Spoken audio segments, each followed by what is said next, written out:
enterpriseGY likes success, so much so it's doing all it can to help us all achieve it.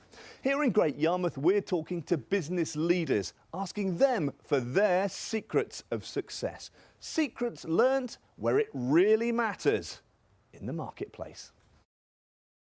The Three Sons story began in 2007 in a small office with 2 members of staff. Today, the company trades around the globe, turns over £3.5 million a year and employs 15 people. This is Hacon, director and founder of Three Sons. Three Sons are service provider to the oil and gas and offshore wind power industries. It really came from my background as an engineer. Started off as a craft trainee in the REME in the army, followed that through, and some years ago decided that I'd had enough of working for others and maybe I should get out and do it myself. I think you need to have a passion for the business and love what the business does. Otherwise I'd struggle to get up in the mornings and come into work, and I do care passionately about the business. The most important things at the start are the basics really, so bank accounts, insurances. You've already got the good credible business model and the customer base. Having everything there to deliver on what you've promised to the customers.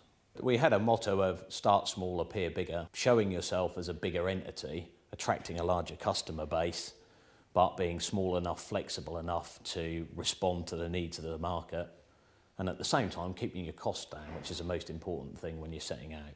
12 months on and Three Sons was thriving. The company was enjoying an impressive reputation. So how do you know when it's time to expand?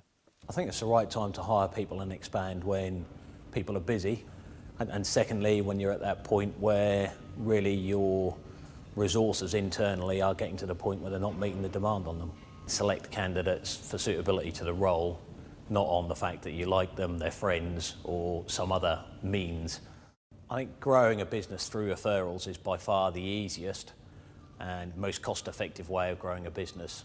You do a good job once, you're asked back again, the customer recommends you to another customer, and it's by far easier than active sales and marketing and door knocking. Within Great Yarmouth, there's lots of companies that export, so don't be afraid to talk to other companies in the region.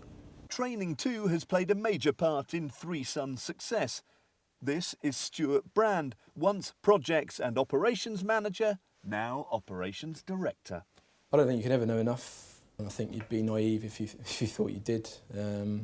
With the ever-changing technologies, new directives, new government legislation, customer standards changing, you've got to keep in touch with these. If you don't, then you fall back, your competitors take a lead and you lose out. You've got to stay in touch with everything that's developing. Recent diversification we've done into the wind turbine industry. Without that training we wouldn't be getting the revenue from that business stream. But you also need to realise that the costs involved in these commitments are quite high. But you need to do it, because if you don't, then you're going to stand still and go backwards if you stand still in this industry. So you've got to always invest or put a portion aside for training, because it's what makes you stand out from your competitors. It's what gives your employees drive. It's what the key to success, really.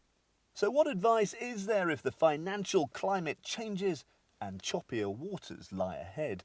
I think when times are hard, people need to manage their cash effectively, so daily management of cash flow. Chase your debts hard and don't be afraid to get on the phone and chase people. And secondly, stretch your suppliers. Ultimately, that's what everybody does in tough times.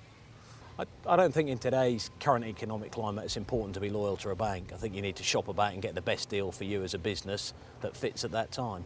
And don't be afraid to change at a later point during your business life. I think good advice from professionals such as solicitors, accountants, corporate advisors stands you in good stead for the future and certainly mitigates a lot of the risks that you come out against in business. And certainly the cost outlay at the front end far outweighs the potential cost to the business in the long run. So, a tactical start, investment in training, and no fear when it comes to international business. 3 tips that could help your business plans to succeed. If you'd like more advice or support, have a look at the enterpriseGY website or contact Norfolk Chamber of Commerce.